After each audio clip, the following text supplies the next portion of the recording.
ligne d'arrivée. Et c'est Guillaume Le Varlet maintenant qui Guillaume attaque. Le Varlet qui passe à l'attaque. Jérémy Levaux qui va tenter de réagir derrière lui. Ah, ça serait bien, hein, vraiment pour Guillaume Le Varlet qui la mérite. À 6 km de l'arrivée, accélération du coureur de l'équipe Aubert 93.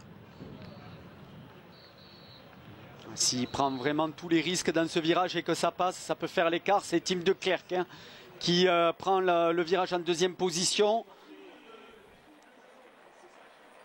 Une nouvelle chute au sein du peloton du côté de la formation Mourias Taldea qui serait tombé il y a quelques instants. Au sein du peloton, nous annonce Radio Tour. 20 secondes d'avance toujours pour la tête de course. Et Guillaume Le Varlet qui a placé une première attaque au sein de ses 5 hommes de tête. Tim De Clercq juste derrière lui. Romain Feillu en 3e position. Brian Nolot 4e position. Et puis on ne le voit pas à l'image, mais il va apparaître Jérémy Levaux pour la formation Roubaix-Lille Métropole. Aïe!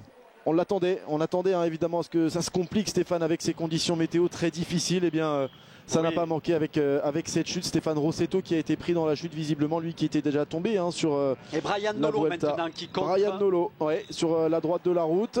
Romain Feillu qui va aller le chercher. Et toujours Tim De Clercq qui fait l'effort avec Guillaume Le Varlet dans la roue. Jérémy Levaux. Les premières explications dans ce final, 5 km à parcourir encore. 19 secondes. Et on se souvient que l'année dernière, l'échappée composée notamment de Thomas Voeckler avait un petit peu plus d'avance que cela quand même. Et là, Guillaume Le Varlet qui est en train de parler un petit peu à Tim De Clercq.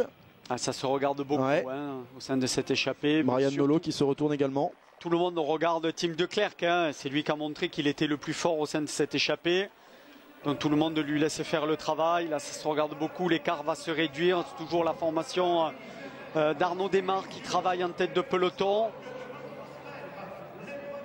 On va passer une deuxième fois sur la ligne dans quelques instants. Et Romain Feillu qui regarde derrière lui ce qui se passe.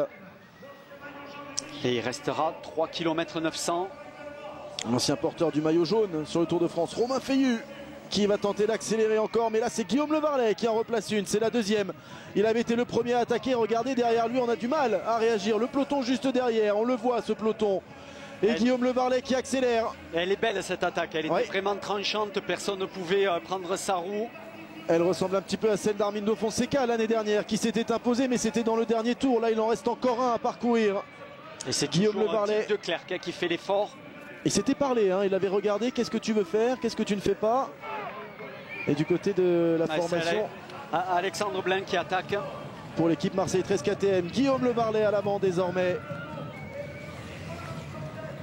On vous avait annoncé un grand final sur ce 44e Tour de Vendée. On ne vous avait pas menti. Regardez, Guillaume Le Varlet qui passe la ligne.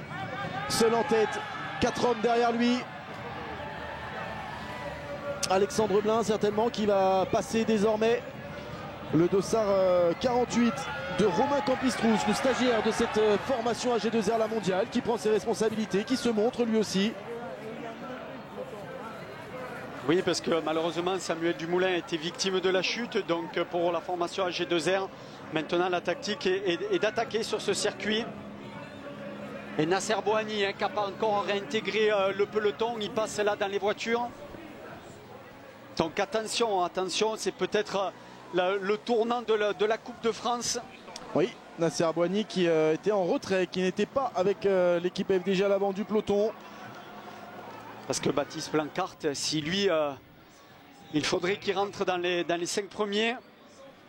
Il va falloir marquer des points hein, pour aller chercher, on vous rappelle, 24 points de retard pour Baptiste Blancart, deuxième du classement général de cette Coupe de France.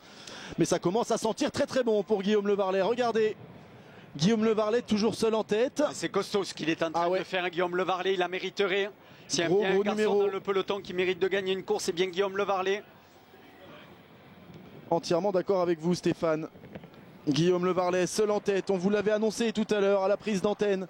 Guillaume Le Varlet, il aime les fins de saison, il est toujours en forme sur ses dernières courses de la saison. Et bien là, il est en train de réaliser un numéro. Il avait attaqué déjà à 6 km de l'arrivée. C'est le premier qui avait tenté au sein de ce groupe de tête. C'était revenu, Romain Feillu en avait remis une. Et bien là, Guillaume Le Varlet, à 2 km 900, est en tête de ce 44e Tour de Vendée, dernière manche de la Coupe de France. On va être chauvin. Allez Guillaume, hein, c'est vrai que voilà, maintenant à moins de 3 km de l'arrivée, même si Jérémy Levaux derrière essaye de relancer avec Tim De Clercq dans la roue, Le peloton est juste derrière. Il y a plus de questions à se poser maintenant, moins à 2 km 500 de la ligne. Guillaume Le Varlet seul en tête, un petit peu plus de 2 km 500 à parcourir.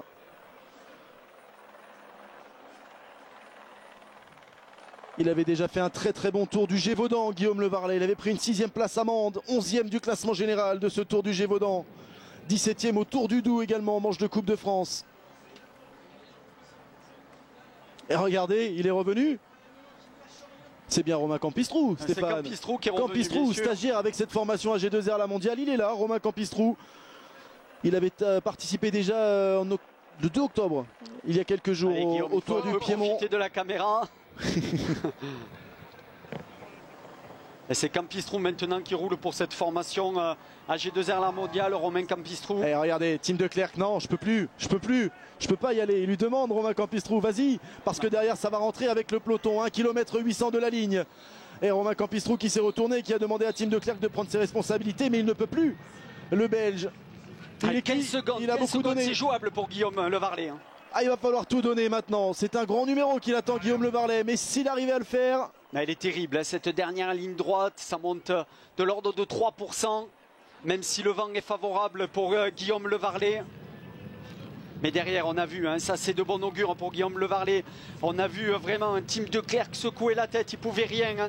Il ne pouvait pas prendre le relais à Romain Campistrou de la formation AG2R. Et de nouveau une chute, nous indique Radio Tour. C'est qui à l'antenne là? Nasser Boigny serait tombé.